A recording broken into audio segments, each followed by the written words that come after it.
Olá, pessoal. Tudo tranquilo?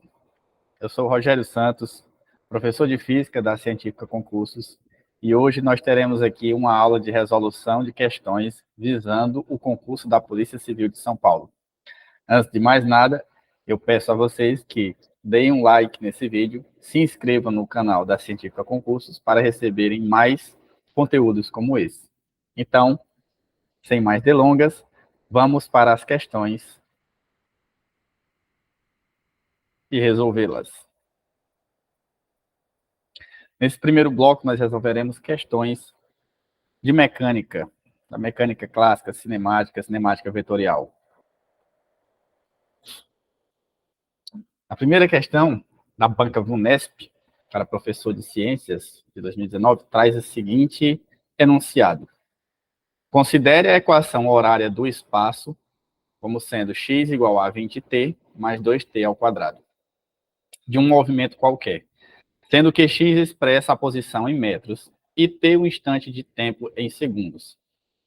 No exato instante de 1 segundo, os valores da velocidade e aceleração são, respectivamente. Então, pessoal, vamos lá. Primeira coisa a analisar essa questão.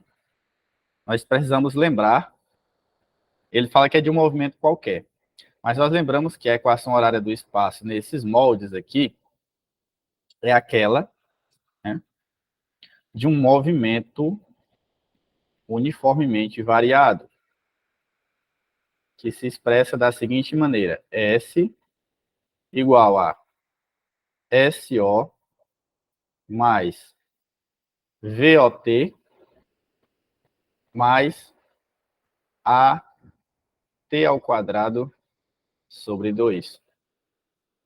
Então, daqui a gente sabe que, analisando essa expressão, o termo que acompanha o T é o da velocidade inicial. O termo que acompanha T ao quadrado é o da aceleração. Mas veja que aqui não está dividido por 2, né? E o termo que acompanha T ao quadrado sobre 2 é o da aceleração. Então, só dessa expressão aqui a gente já consegue tirar alguns termos, como o da velocidade inicial, que seria 20, e o da aceleração. Veja, aqui está dividido por 2. Se aqui está dividido por 2, né, então a aceleração vai ser igual a 4, porque se eu tenho, né, AT ao quadrado sobre 2, isso igual a 2, minha aceleração vai ser igual a quê? A 4, né? Porque eu vou ter AT ao quadrado igual a 4, que é o que está aqui. Então, daqui eu já achei a minha aceleração. 4 metros por segundo ao quadrado. Só aqui a gente já conseguiria matar a questão, né? Que a única alternativa que fica é a letra B. Mas, como a gente está aqui também numa aula para revisar conceitos e aprender a aplicá-los, vamos encontrar a velocidade. Ele quer, no exato instante de 1 segundo, né, a velocidade e a aceleração. Como é um movimento uniformemente variado, a equação da velocidade, temos que lembrar os conceitos, é aquela que diz que a velocidade é igual à velocidade inicial mais a aceleração vezes o tempo. Para t igual a 1 segundo, minha velocidade será velocidade inicial 20, mais minha aceleração é 4 e o tempo é 1. Portanto, minha velocidade no tempo de 1 segundo será de 24 metros por segundo. Gabarito, letra B. Então, aqui, pessoal, o que era importante analisar? Obviamente, conhecer as equações, né, do movimento retilíneo uniforme e do movimento uniformemente variado, né? Identificar aqui, quando ele falou, a equação horária do espaço. Tem esse termo ao quadrado, esse termo aqui acompanhando T, eu já sei que eu estou falando de movimento uniformemente variado, porque eu tenho uma aceleração, né? Diferentemente da equação do movimento retilíneo uniforme, que simplesmente S igual a SO mais VT, que também a gente encontra ela expressa daquela forma, né? que o ΔS é igual a... Aliás, que o ΔV, né? Era a mesma coisa, né? É igual ao espaço sobre o tempo. Isso aqui para um movimento retilíneo uniforme. Para um movimento uniforme. Né? Aqui, eu estou falando de um movimento uniformemente variado, porque eu tenho o termo da aceleração. Então, a gente tinha só que se lembrar dessa equação, e a partir dessa equação aqui, a gente consegue resolver o resto da questão. Então, gabarito letra B. Próxima questão, também da banca VUNESP. Considere o gráfico a seguir, em que está representada a velocidade de um veículo registrada durante 6 horas. As letras A, B, C, D e E nomeiam intervalos de tempo representados pelas semirretas do gráfico. Considerando os intervalos de tempo A, C e E, a distância percorrida pelo veículo em quilômetros foi. Então, ele quer agora o espaço percorrido. Ele quer o ΔS. Certo? Então, o que é importante, pessoal, aqui? Vamos analisar o gráfico. E daqui a gente pode perceber algumas coisas. Que esse veículo, no intervalo de tempo A, veja, eu tenho o tempo em horas no eixo das abscissas, né? No eixo das ordenadas eu tenho a velocidade.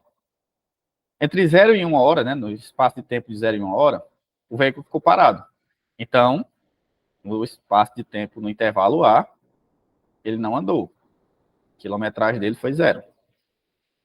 De A para B, veja, ele teve um movimento variado, né? Uniformemente, ele variou de forma uniforme, uma reta crescente. Veja, a velocidade dele aqui era 0, e conforme o tempo foi passando, essa velocidade chegou até 80 km por hora. Mas ele quer que eu analise agora C. Quando ele chega em C, eu tenho um movimento uniforme, não é variado. Ele manteve a velocidade de 80 km e andou durante o tempo de 2 horas com essa velocidade. Portanto, eu sei que aqui é um movimento retilíneo uniforme, ΔS sobre ΔT igual a velocidade, certo? O ΔV. Então, minha velocidade, aliás, perdão, a velocidade só. Então, meu espaço percorrido no intervalo de tempo C será ΔS igual a velocidade vezes o tempo, a variação do tempo. Então, em C, né, deixa eu colocar aqui C para não confundir com a letra. Para o intervalo de tempo C, eu terei velocidade 80, o tempo de 2 horas, porque foi entre 2 e 4. Então, foi de 2 a 4 horas. Portanto, o meu ΔS será 160 quilômetros. Importante lembrar uma coisa, pessoal. Sempre trabalhar com as unidades corretas. Aqui, como a velocidade já foi dada em quilômetros por hora e o tempo em horas, eu não preciso converter nenhuma unidade. Mas se ele, por exemplo, desse o tempo aqui em segundos, teria que converter para hora. Ou eu teria que converter quilômetro por hora para metro por segundo. Portanto, no intervalo de tempo C, eu andei 160 quilômetros. Depois, em D, ele tem novamente um movimento variado. Veja, a velocidade dele caiu de 80 para 60 durante esse intervalo de tempo. Mas o que ele quer é o intervalo de tempo de E, que eu tenho novamente um movimento uniforme, constante, com velocidade constante de 60 km. Portanto, em E, eu aplico novamente a equação. Meu ΔS será V de E vezes o tempo. Meu ΔS será 60 vezes, aqui foi 1 hora, entre 5 e 6. Certo? Então, ele percorreu 60 quilômetros. Então, o que ele quer saber? Ele quer saber o ΔS total. Nesses intervalos de tempo dados. Então, meu ΔS total será o ΔS de A mais o ΔS de C, mais o ΔS de E. Correto? Assim sendo, meu ΔS total do intervalo será 0, que é o de A, mais 160 mais 60. Isso dá um total de 220 quilômetros. Portanto, gabarito, letra B. Prestar atenção nas unidades, né, na conversão, quando não estiverem metros por segundo junto do segundo no tempo, né, velocidade de tempo, quilômetro por hora. Então, questão tranquila, pessoal. Mais uma questão envolvendo cinemática. Próxima questão. O plano de voo de um avião comercial prevê os seguintes trechos. Do aeroporto A ao aeroporto B, 1.100 quilômetros para o norte, em 1 hora e meia. Escala de 30 minutos em B. Do aeroporto B ao aeroporto C, 800 quilômetros para o oeste, em 1 hora, e faz escala de 30 minutos em C. Do aeroporto C ao aeroporto D, 500 quilômetros para o sul, em 30 minutos.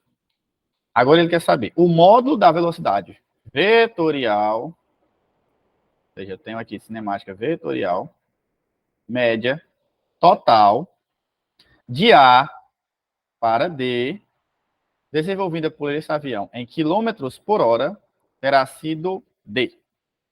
Então, para a gente resolver essa questão, primeiramente, pessoal, eu vou orientar aqui, para a gente saber. Norte, sul, leste, oeste. Essa é uma questão que vai envolver vetores, como o próprio nome diz, né? Velocidade vetorial. E depois a gente vai aplicar um teorema matemático muito conhecido por vocês. Então, vamos lá. Eu vou partir do ponto A ao ponto B, segundo ele, foi para o norte, né? A gente está colocando aqui nossa orientação. 1.100 quilômetros. Esse foi o espaço. Num intervalo de tempo, né,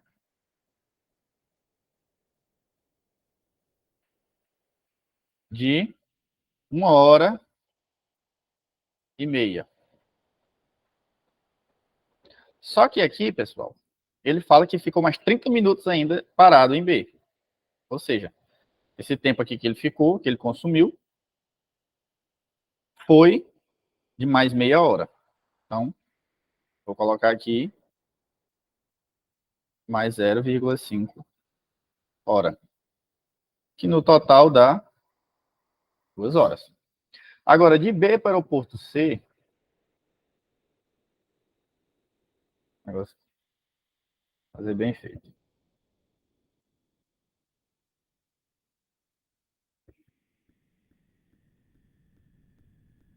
De B para C, ele andou mais 800. Certo? Em 1 hora e fez escala de mais 30 minutos em C. Ou seja, o tempo total aqui foi de 1 hora e meia. E de C para D, que ele andou ao sul,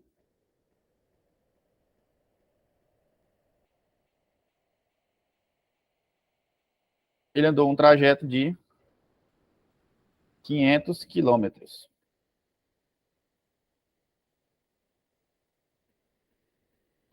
Certo? Eita, professor.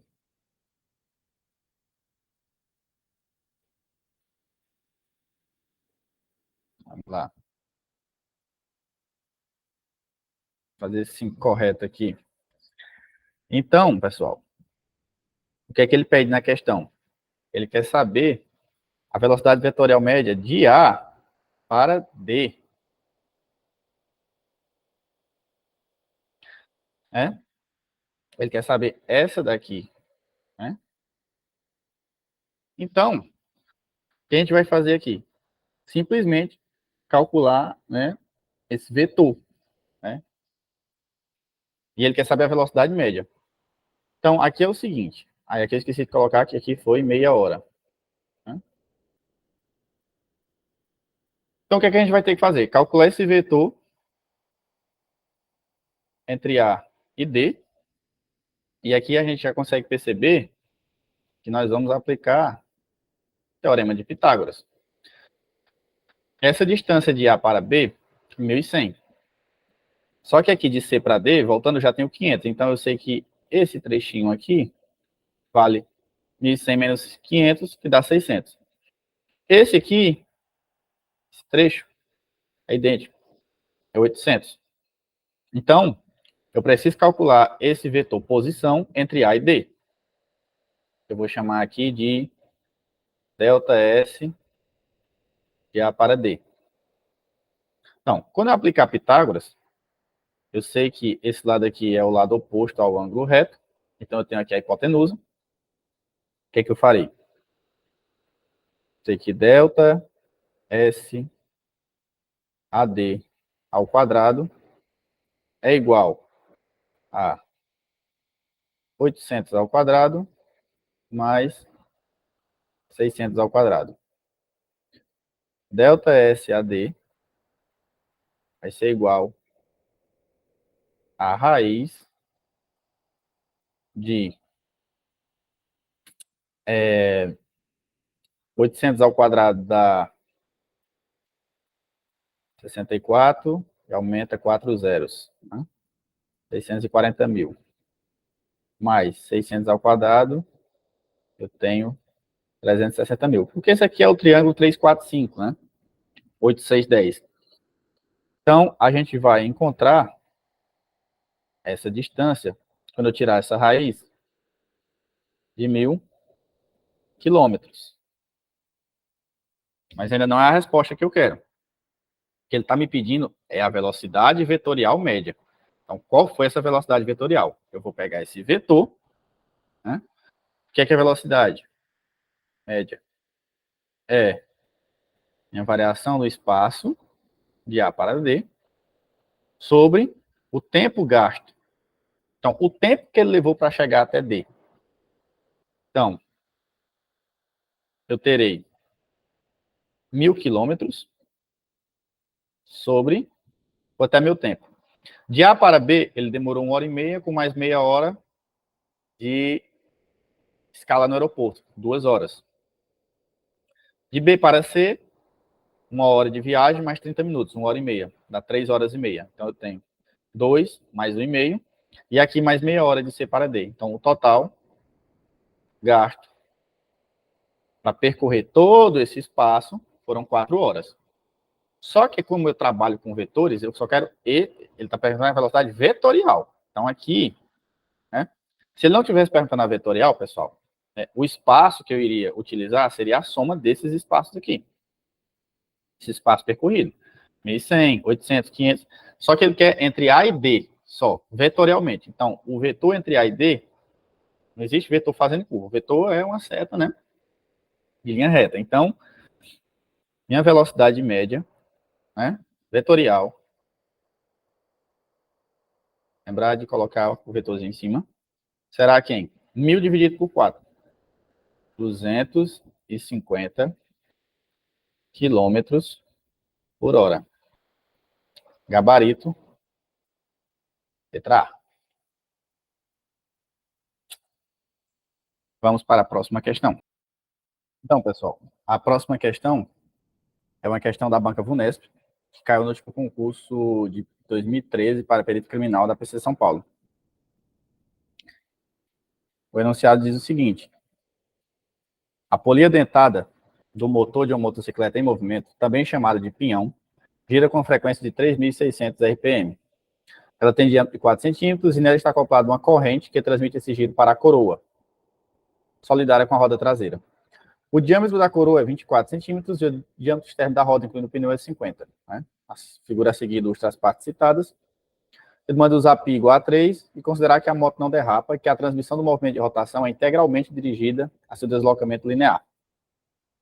A velocidade da moto em relação ao solo em km por hora é. Então, ele quer saber a velocidade da moto. Para que eu encontre a velocidade da moto, né, eu preciso encontrar a velocidade da roda.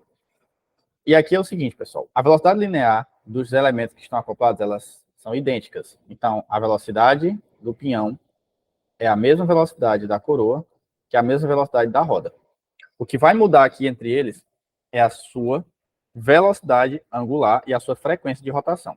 No caso da coroa e da roda, elas possuem a mesma velocidade angular, já que elas estão partindo aqui do mesmo ponto. Agora, o pinhão, veja, ele tem um raio, um diâmetro, né? Um raio bem menor do que a coroa e a roda. Né? Então, ele vai ter que girar muito mais rápido, com uma frequência muito maior, para compensar essa diferença nos raios. Certo? Lembrando, velocidade linear é a velocidade angular vezes o raio de rotação, né? O raio de giro. E a velocidade angular, ela é dada por 2π vezes a frequência de rotação. Os dados que nos foram dados aqui, né? Os dados que nos foram dados é bom. Os dados que a questão nos apresentou foram os seguintes. Eu sei que a velocidade do pinhão, que é o ômega do pinhão vezes o seu raio, é igual a da coroa.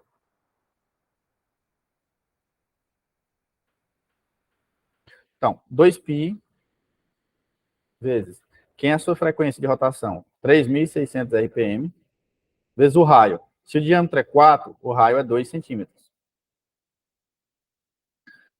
Ômega da coroa, 2π, vezes essa frequência de rotação da coroa é quem eu preciso descobrir, e o seu raio é 12, já que o diâmetro externo é 24.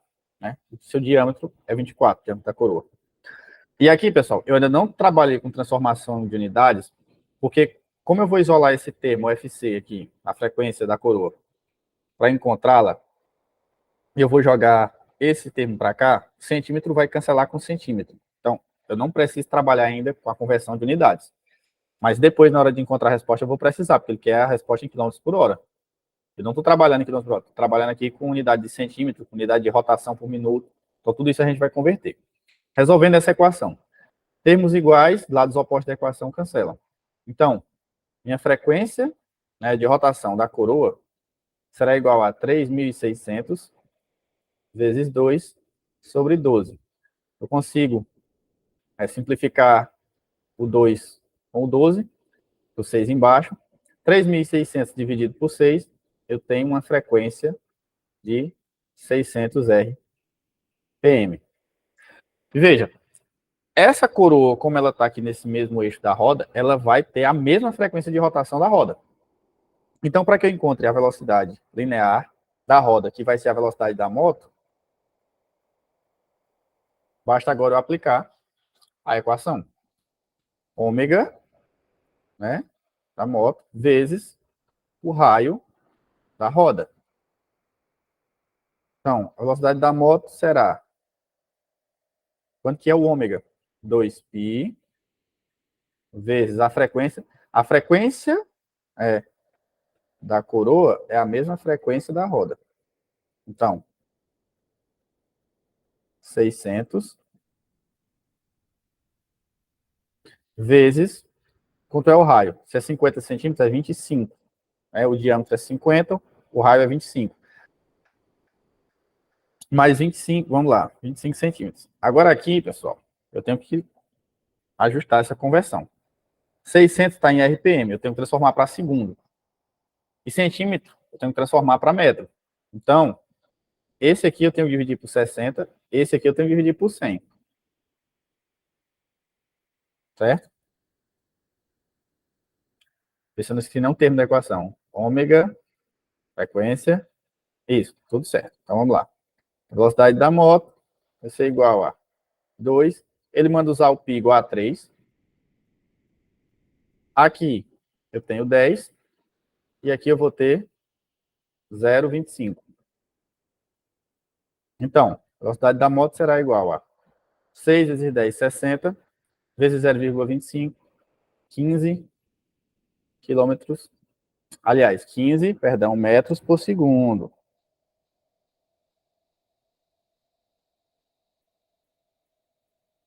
(15 metros por segundo). Veja. Só que ele quer a resposta em quilômetros por hora. Para que eu transforme isso em quilômetros por hora, eu preciso multiplicar por 3,6. Então, a minha velocidade vai ser, quando eu multiplicar esse valor por 3,6, será igual a 54 quilômetros por hora. Portanto, gabarito, letra A. Então, o conhecimento que tinha que ter aqui, pessoal, de movimento circular, era lembrar as equações de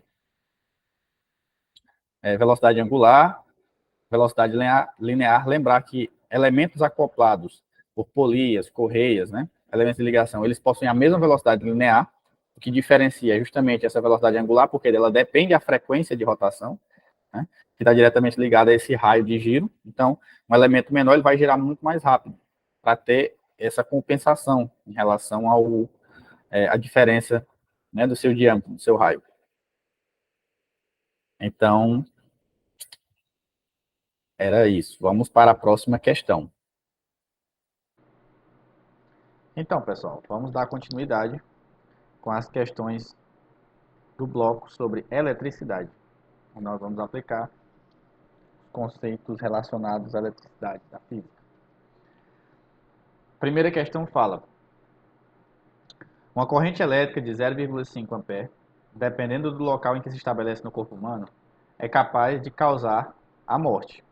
No circuito esquematizado entre os pontos A e B, é aplicada uma diferença de potencial de 800 volts. Os valores dos resistores numerados de 1 a 5 são, respectivamente, 10, 30, 40, 400 e 1.600 ohms.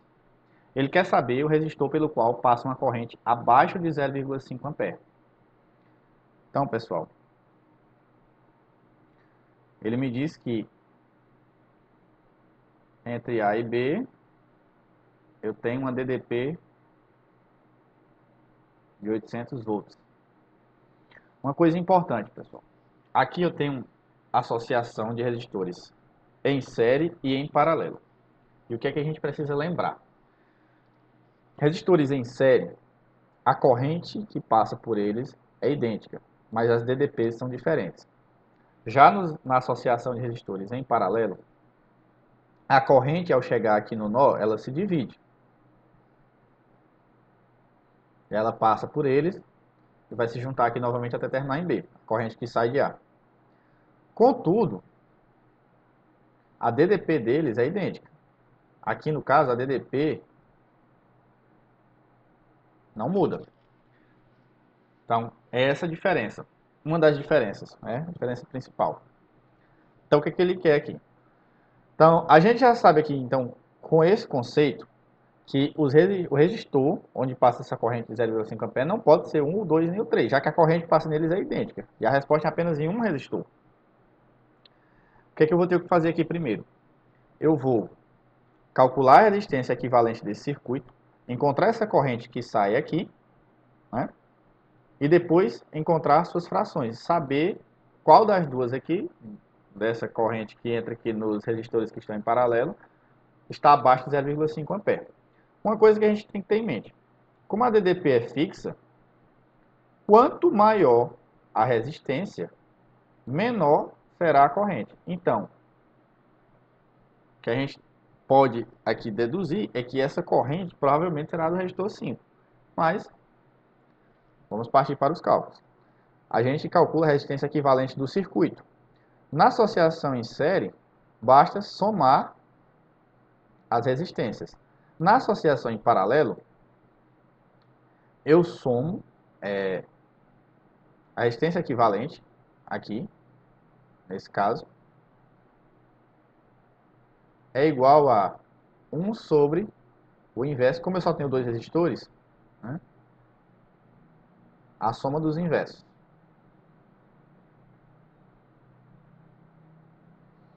Então vamos lá. Vamos fazer primeiro esse paralelo, que é um pouquinho mais complicado. Então aqui vai ser igual a quem? 1 sobre 1 sobre 400 mais 1 sobre 1.600. Quando eu fizer esse cálculo aqui, vou ter que a resistência equivalente vai ser igual a 1 sobre 5 sobre 1.600. Isso aqui vai ser igual a 320 ohms. Então, para encontrar agora a resistência equivalente do circuito como um todo, basta somar essa resistência equivalente, que eu transformei numa única, com essas outras três. Então, será igual a 320 mais 10 mais 30 mais 40, isso dá igual a 400 ohms. É aqui a resistência equivalente em paralelo e aqui a do sistema como um todo. Assim sendo, quando eu aplicar a lei de Ohm, eu vou encontrar a corrente que sai de A. Então, 800 é igual a 400 vezes I, e será igual a 2 amperes.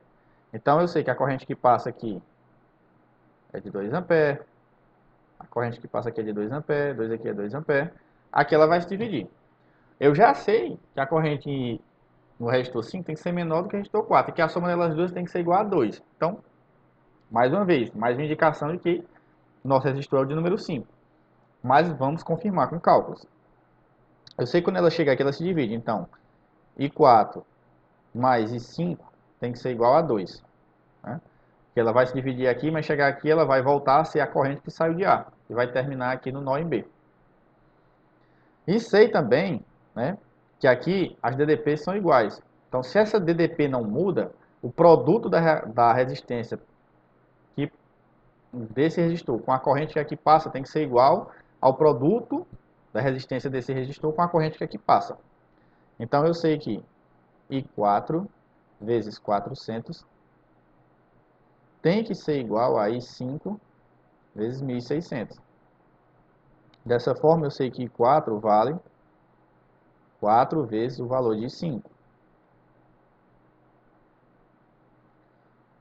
Quando eu substituir a equação 2 na equação 1, eu vou ter que 4 vezes I5 mais I5 é igual a 2A. 5 vezes I5 é igual a 2A sobre 5. Portanto, I5, I5 será igual a 0,4A. Então, resposta letra E. Próxima questão. Dois chuveiros elétricos apresentam as seguintes especificações. Chuveiro A, ele dá a potência de A. Ele está me dando aqui a DDP de A, né, a voltagem. Ele está me dando a potência de B e a voltagem desse chuveiro, as especificações.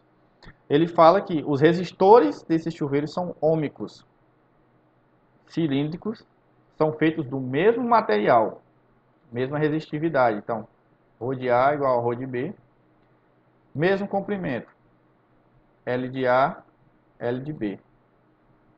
Você ouviu esses termos? Lembra da segunda lei de Ohm.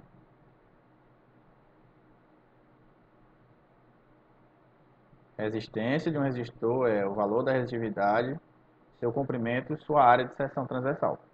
Então, essa área aqui ela é inversamente proporcional à resistência. Ele quer a razão de suas áreas. Então, ele quer a razão do resistor A, da área do resistor A sobre a área do resistor B. Como eles são resistores ômicos, então vale aquela lei de Ohm. A lei de Ohm diz que U é R vezes I, que eu também posso dizer que I é a mesma coisa de U sobre R. Eu sei também que potência é I vezes U. Então aqui, eu posso também dizer que potência é U sobre R vezes U, já que I é U sobre R. Então eu posso dizer que a potência é U ao quadrado sobre R. Do mesmo modo, eu posso dizer que R é U ao quadrado sobre a potência. Como ele me deu esses termos, né, basta que agora eu faça a substituição. Então, se eu sei que resistência é isso, eu posso igualar os termos. e eu vou encontrar, ele quer S de A sobre S de B. Então, pessoal, o que que acontece? Como o termo da área de tensão transversal ela é inverso ao termo da resistência, basta que eu divida aqui R de B sobre R de A, certo? Mas quem seria R de B? Né? Vamos lá. Potência de B, eu tenho a DDP de B, é U de B ao quadrado sobre potência de B. Isso aqui é U de A ao quadrado sobre potência de A. Por que é que eu estou fazendo isso, pessoal? Porque ele já me disse que esses termos aqui são idênticos. Então, quando eu substituir na equação, R de A e R de B, isso aqui fica idêntico. Por isso que sobra só S de A sobre S de B. Então, vamos lá. Quanto que vale U de B? 120 ao quadrado sobre 2.800. 240 ao quadrado, o de A, sobre 5.600. Divisão de frações, conserva a primeira e multiplica pelo inverso da segunda. Isso aqui vai dar igual a, fazendo aquele termo ao quadrado, multiplicando pelo inverso. Veja, a parte mais trabalhosa dessa questão é fazer os cálculos matemáticos. Mas, conhecendo a segunda lei de Ohm, e aplicando as equações, né, e fazendo colocando o R em função dos dados que foram dados, né, essa manipulação de questões, de equações, perdão, chega-se nessa relação. Né? Então aqui eu posso cancelar esses zeros aqui. E aqui eu sei que 56 dividido por 28 é 2. 144, simplificando 576, eu tenho 4 embaixo, fica 1 em cima. Então isso aqui vai ser igual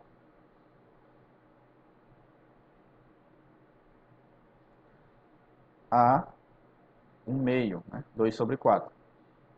Portanto, a resposta, letra A. Então, só mostrando como é que chegou-se aqui. Então, R de B sobre R de A, R, para não deixar sem a manipulação, né?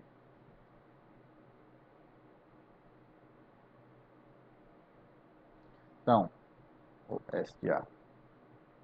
Então, como esses termos aqui são idênticos, eu posso cancelá-los. Então, aqui fica 1, né? Fica 1 aqui, então fica 1 sobre S de B, né? Divisão de frações, multiplica pelo inverso. Por isso que eu fiz essa relação R de B sobre R de A. Né? Então, pessoal, aqui aplicando o conhecimento da segunda lei de Ohm e manipulação matemática. Próxima questão. A tabela mostra os dispositivos elétricos de um pequeno apartamento, sua potência de consumo e o número médio de horas diárias ligadas a uma rede de 220 volts. Então a gente tem aqui uma tabela com vários equipamentos. A chave disjuntora mais adequada para proteger a instalação desse apartamento, na hipótese de todos os dispositivos estarem ligados simultaneamente, deverá ser D. Então, ele me deu aqui DDP, me deu a potência, e ele quer saber a chave disjuntora que vai aguentar, né, todos eles ligados ao mesmo tempo. A resposta está em ampere. Ele quer saber qual é a chave que vai aguentar essa corrente que vai passar, que vai ser puxada por todos esses equipamentos. Ora, eu sei que potência é o produto da corrente vezes a diferença de potencial, a voltagem. Então, aqui basta, pessoal, que eu some a potência de todos esses equipamentos e divida pela DDP da instalação. E assim eu terei a corrente, que será passada, né, nesse circuito. Então aí eu vou encontrar a minha chave disjuntora, que será adequada para segurar todos esses aparelhos funcionando ao mesmo tempo. Então vamos lá. Aqui eu tenho lâmpadas, 10 vezes 20. Então, eu tenho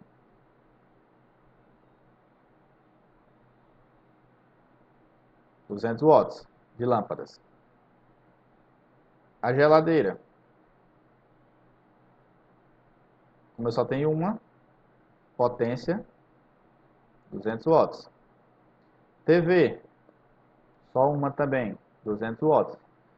Chuveiro, 5.000 watts de potência. E o som,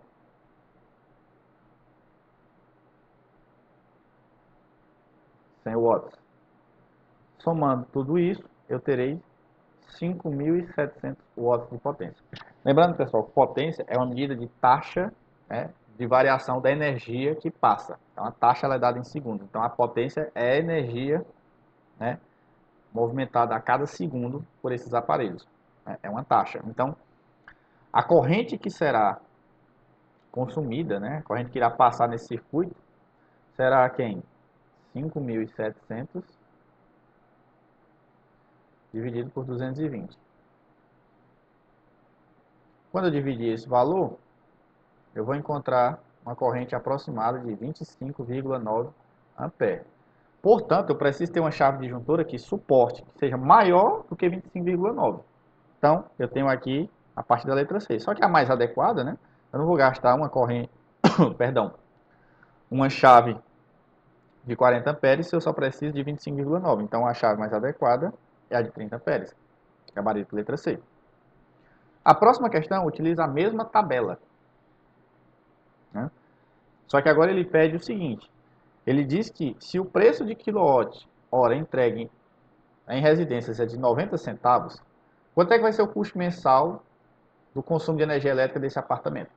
Aí aqui sim, aqui ele dá a quantidade de horas, né? Então a gente vai calcular quantos quilowatt-horas são consumidos por dia e multiplicar pelo valor do preço, né? Aí a gente vai ter o consumo, o valor em um dia, depois basta multiplicar por 30, porque ele quer saber o custo mensal. Então vamos lá. Eu tenho. Agora, lembrando, pessoal, a potência aqui foi dada em watts. A energia está em quilowatt-hora, então a gente tem que lembrar de converter, né?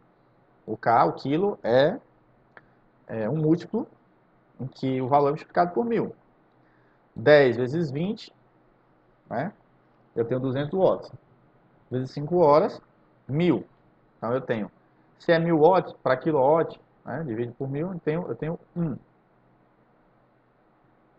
Aqui, a geladeira, como eu só tenho uma, 5 horas, 5 vezes 200, 1.000, mas é 1.000 watts. Para quilowatt-hora, eu tenho 1. Televisor, também só tenho 1. Né? Eu vou multiplicar esses valores. 200 vezes 4, eu tenho 800 watts gasto, quilowatt-hora, watts, hora gasto por esse televisor. Né? 800 dividido por 1.000, 0,8. Chuveiro, 5.000 vezes 0,2. Isso dá 1.000, transformando em quilowatt-hora, fica 1. E o som, 2 vezes 100, 200, 0,2. Né? Quando eu somar esse total aqui, eu terei um total de 4 kWh por dia. Ou seja, em um mês, basta multiplicar por 30. Isso eu terei 120 kWh mês. Né? Ele quer saber o custo mensal. Agora, se o 1 kWh vale 90 centavos, 120 kWh, basta aplicar uma regra de 3, vai custar, multiplicando 90 centavos por 120, eu vou ter R$ 108 de consumo de energia elétrica nesse apartamento. Gabarito, letra D.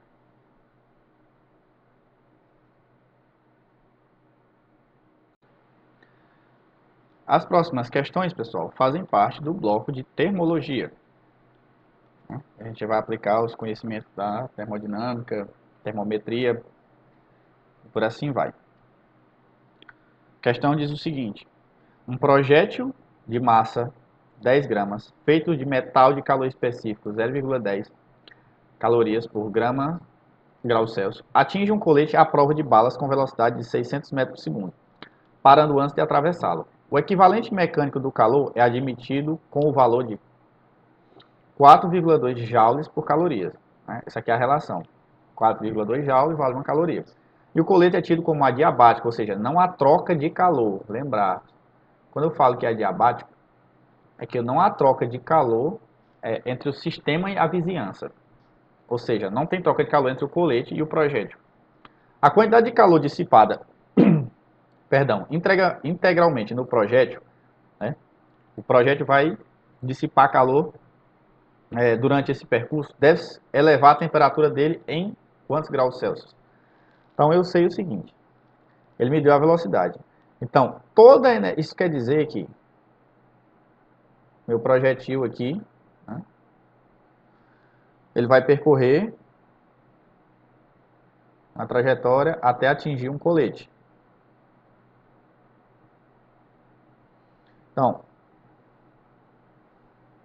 a velocidade dele de 600 metros por segundo. Durante esse percurso aqui, né, ele tem quando ele sai daqui do cano da arma,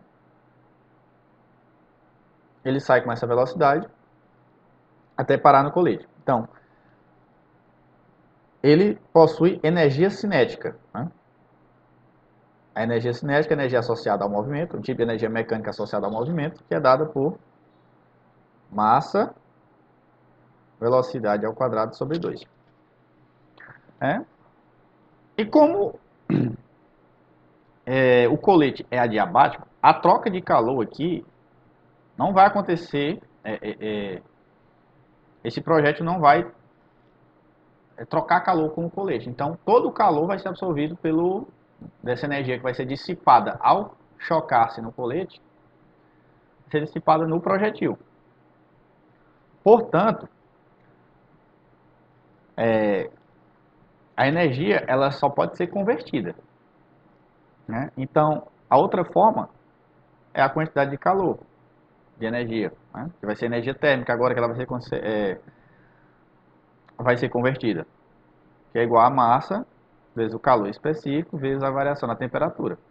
Ele quer saber exatamente quanto é que vai ser essa variação de temperatura aqui. Bom, vamos ler logo qual seria a energia cinética do colete, né, ao atingir, a energia cinética do projetil ao atingir o colete. Massa, 10 gramas. Lembrar, pessoal, a gente tem que usar a unidade correta. Então, 10 gramas, transformando em quilogramas, é 10 dividido por 1000. Vezes velocidade ao quadrado sobre 2. Isso é igual a 10 sobre 1000 vezes 360.000 sobre 2. Né? Eu corto aqui 3 zeros. Então eu vou ter aqui 10 dividido por 2, eu tenho 5. Então, minha energia cinética será igual a 1.800 joules. Né? Só que ele diz que 4,2 joules é igual a 1 caloria. Certo? Como eu tenho aqui, nessa outra equação, o calor específico dado com caloria, eu tenho que trabalhar. Essa aqui é toda a energia que vai ser convertida em calor. Né, dissipada em calor no projetil e vai levar a temperatura dele. Ou seja, vamos trabalhar com essa unidade aqui em calorias. Que vai ser essa energia aqui. Então eu vou dividir 1.800 por 4,2. Quando eu fizer essa divisão, eu vou obter um valor aproximado de 428,57 calorias. Então eu sei que 428,57 calorias é igual a massa, né, do projetil, 10 gramas. Aqui, pessoal, eu não vou converter para quilograma. Por quê? Porque a unidade do calor específico foi dada caloria por grama. Então, esse grama daqui vai se cancelar com esse valor de grama que tem aqui embaixo, né? Essa propriedade, vezes o ΔT. Então, grama cancela com grama, caloria desse lado cancela com essa caloria aqui. Então, graus Celsius vai multiplicar para cá. 10 vezes 0,1, eu vou ficar com 1. Então, meu ΔT será igual a 428,57 graus Celsius. Portanto, alternativa, porque ele quer aproximadamente, né? Ele não disse que era igual. 430 graus Celsius. Por que que aconteceu isso, pessoal? Por que que o colete não recebeu calor? Porque esse colete é dito como diabático, ou seja, esse colete não troca calor com a vizinhança, né? Ele é um sistema, ele não troca calor com o projetil. Portanto, o projetil vai absorver toda a energia cinética que será convertida em energia térmica. Próxima questão. Nas buscas pela provável causa de um incêndio, foi encontrado no interior de uma residência, um pequeno botijão de gás inflamável, próximo a um fogareiro. O botijão estava destruído por sua explosão, que posteriormente ficou comprovada e apontada como a causa do rápido alastramento do incêndio. O volume de gás combustível armazenado é de 1 litro, a temperatura de 27 graus Celsius e pressão interna de 2 atm. Se o limite de pressão suportável que o botijão não exploda é de 10 atm, ou seja, para ele não explodir, ou seja, ele ultrapassou esse limite. E supondo que se possa comparar o gás a um gás ideal, né, a temperatura no botijão encontrado ultrapassou o valor de temperatura em Kelvin de, que é a temperatura em Kelvin. Então, lembrar, conversão de unidades. Nós vamos ter que converter, né, para trabalhar com a unidade que ele está pedindo. O que acontece? O botijão estava fechado, então o volume dele vai se manter constante. Ele fala que a gente pode considerar o gás que estava lá dentro como um gás ideal. Então, se vale a lei do gás ideal, lembrar PV, N, R, T. Seria cada termo aqui. Pressão, volume, número de mols. Aqui é a constante universal dos gases e a temperatura. Então, o número de mols não vai mudar. O botijão estava fechado. O volume também não vai mudar e a constante é a mesma. Então, eu sei o que? Eu sei que... Vamos lá. A pressão é antes da explosão sobre a temperatura que estava na explosão tem que ser igual à pressão depois, né? A pressão suportável, né? Tem que saber quanto foi que ele tem que saber qual foi a temperatura que ele ultrapassou, né? Porque ele tem essa temperatura que era suportável até 10 atm. Então ele tinha uma temperatura limite, que era essa daqui. Ele ultrapassou essa temperatura. É que a gente precisa descobrir. Por que que eu estou fazendo isso? Por quê? Porque o botijão estava fechado. Então esse é um processo isovolumétrico ou isocórico. E quando eu admito que é um gás ideal, eu utilizo essa equação, né?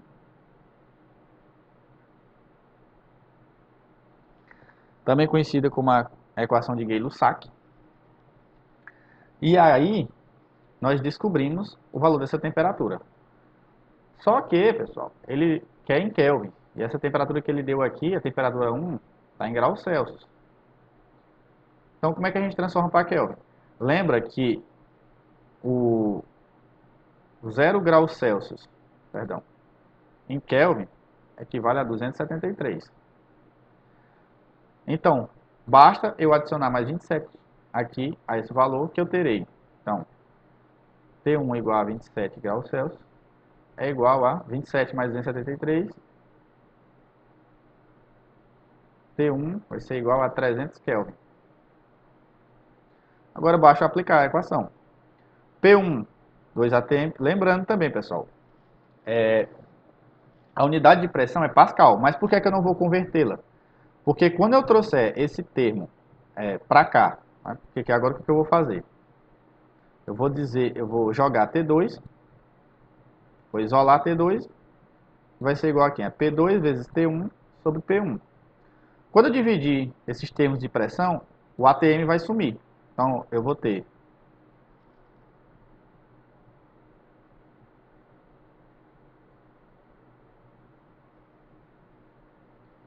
P2, 10 ATM, que é o limite de pressão suportável pelo botijão, para que ele não explodisse, vezes a temperatura 1, 300, sobre a pressão interna inicial, 2 atm. Então veja, atm cancela com atm, 10 dividido por 2 eu tenho 5. Portanto, minha temperatura será, né, a temperatura que ele suportaria sem explodir, 1500 Kelvin.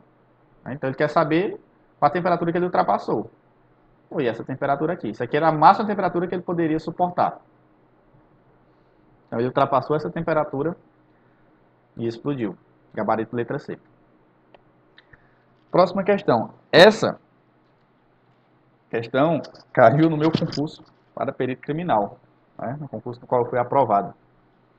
É a questão de calorimetria. Ela fala assim: uma pessoa precisa de 1 litro de água a 50 graus para fazer uma compressa de água quente. Para isso, ela resolve misturar no interior de uma garrafa térmica de capacidade térmica desprezível uma certa quantidade de água à temperatura ambiente de 20 graus Celsius, com outra quantidade de água a 100 graus Celsius, que ela acabara de ferver. Assinale a alternativa que corresponde às quantidades de água a 20 graus e 100 graus Celsius, que devem ser misturadas para que a pessoa atinja seu objetivo. Aí ele dá os dados aqui da água. Então, o que é que ele quer nessa questão?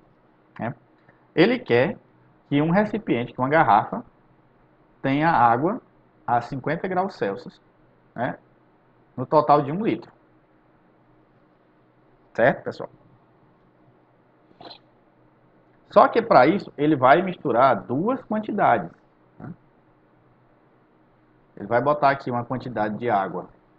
Eu vou chamar de A, né, a 20 graus Celsius. E vai colocar outra quantidade B a 100 graus Celsius. Ele quer saber quanto é que eu preciso colocar de cada uma para chegar nesse equilíbrio. Então, eu vou ter que essa quantidade de calor que será transferida, eu tenho 100 graus Celsius, a temperatura da água está num valor acima de 50, né? E 20 está abaixo. Então, essa temperatura, obviamente, de 100 graus Celsius, ela vai transferir um calor, vai perder calor para a de 20. E tem que ser na mesma proporção. Só que aí, lembrando da equação da quantidade de calor, ela é dada por quê? M, massa do corpo, seu calor específico, vezes a variação de temperatura. Lembrando que variação de temperatura é a temperatura final menos a inicial. Certo? Então, o que acontece? Para atingir esse equilíbrio, a quantidade de calor cedida tem que ser a mesma de calor ganha. Então, quando eu somar essas duas quantidades, ela tem que ser igual a zero. Portanto, a quantidade de calor de A, né, mais a quantidade de calor de B tem que ser igual a zero. Né? Porque o calor que vai ser cedido pela água a 100 graus Celsius tem que ser igual ao calor que vai ser recebido da água a 20. Só que eu não sei quanto de massa que eu tenho que colocar de cada um, e é isso que ele está me pedindo. Então vamos lá. A massa de A, vou chamar aqui, ó, A de água a 20 graus. E B, eu vou chamar de água a 100, para a gente não se confundir. Então, a massa de A, de água de A, vezes, veja, o calor específico é o mesmo, porque é a mesma substância, vezes variação de temperatura. Temperatura final, 50, que eu tenho que atingir esse equilíbrio, menos temperatura inicial, 20. Isso é igual a massa de B vezes Cp, temperatura final, 50, temperatura inicial, 100. Certo? Oh, eu botei igual, pessoal, aqui é mais. Perdão. igual a zero. Então vamos lá.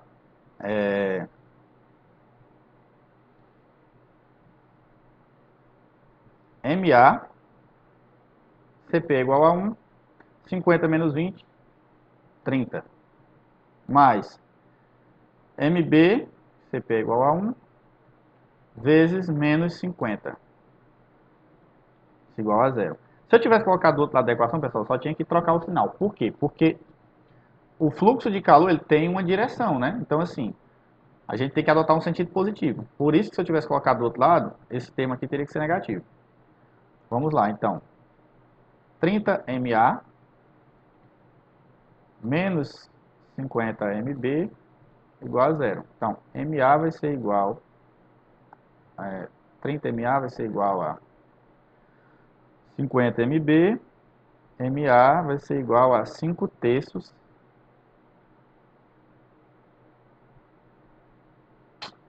de MB. Então agora, pessoal, ora, a gente só tem que... Ele quer a quantidade em gramas. Ele deu a densidade, né? Vamos só converter aqui.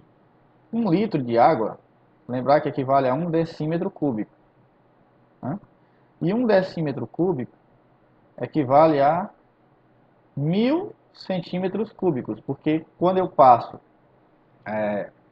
a unidade de decímetro para centímetro está elevado a 3, então 1 elevado a 3 é 1000. Né? O termo, né? 10 elevado a 3, perdão. É 1000. 1 elevado a 3 não, 1 elevado a 3 é 1. Né? Eu passo uma casa decimal, então eu elevo a 3, eu tenho 1000. Então, se 1 litro equivale a 1000 centímetros cúbicos, 1 litro vai valer quanto? Eu tenho que saber a massa de 1 litro de água. Né?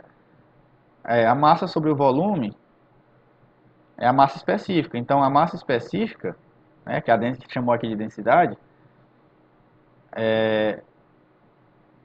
a massa, na verdade, basta multiplicar minha massa específica pelo volume.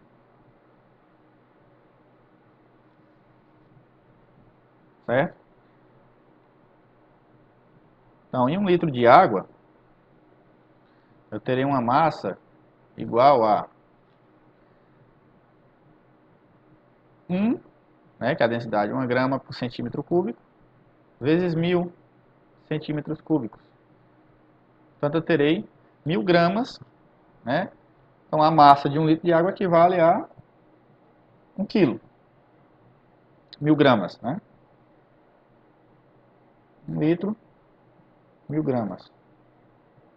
Ora,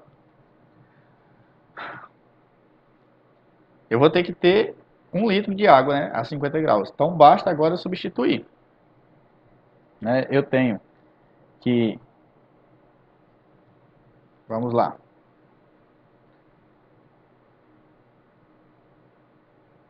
MA mais MB tem que ser igual ao quê?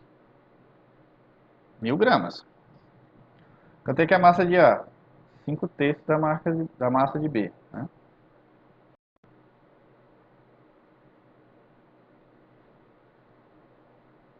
Opa, perdão, pessoal. O programa saiu aqui. Um instantinho.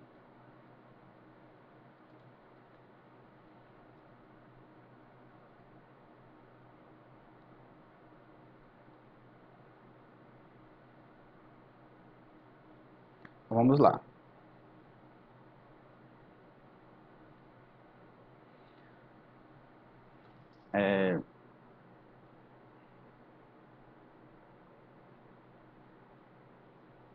Então, 5 terços de MA mais MB, perdão, mais MB igual a 1000.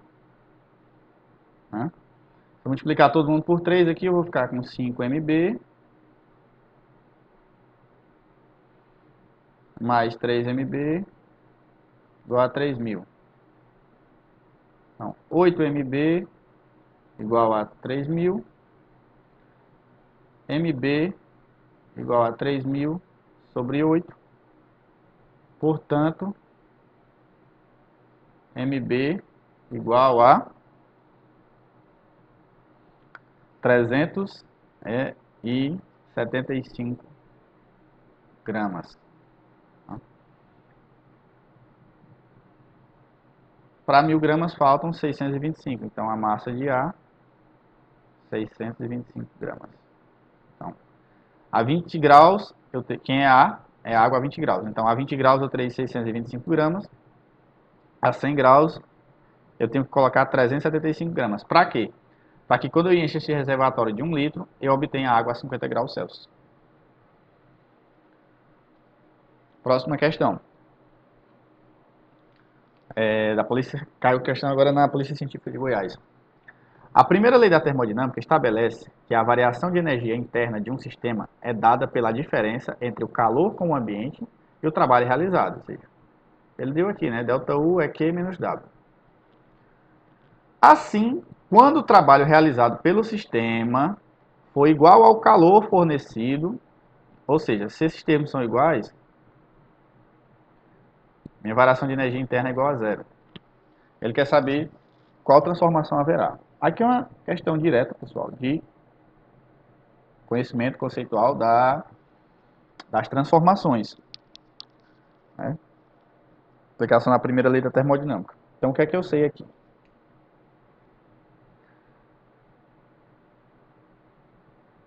Ele diz que o trabalho é igual à quantidade de calor trocado.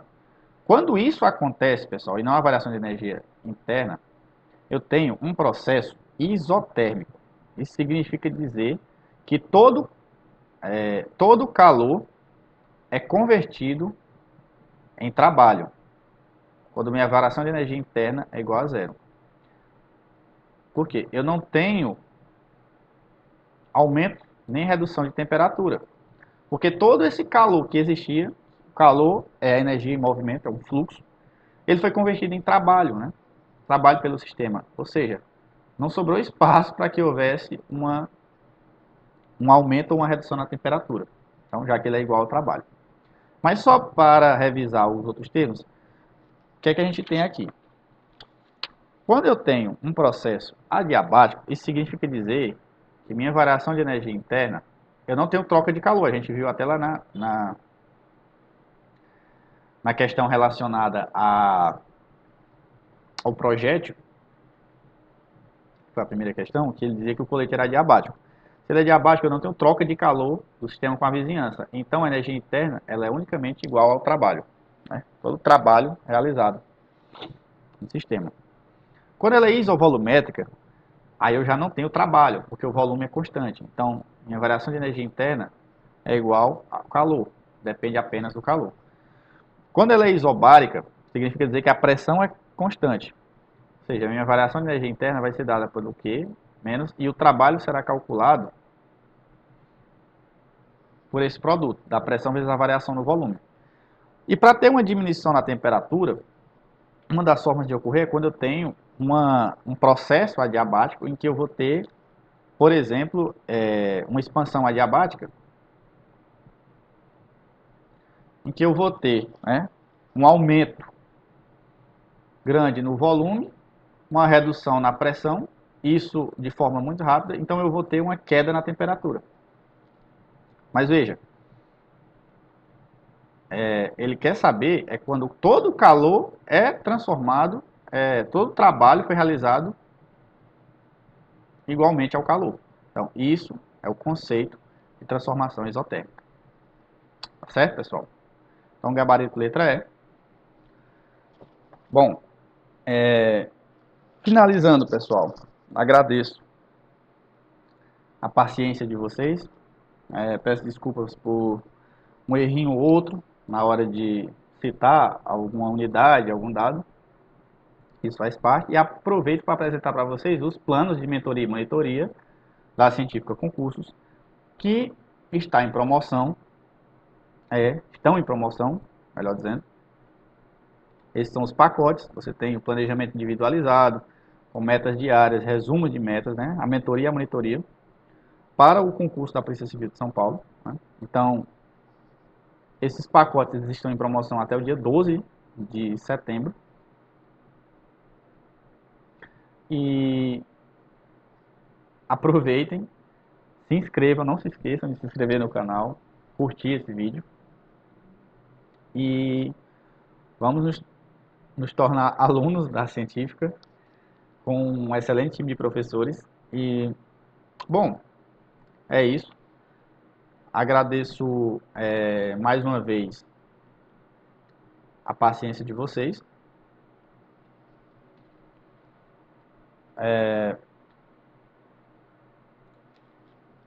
Espero vê-los em breve e vamos manter firme nos estudos que vai dar tudo certo. Então é isso, muito obrigado.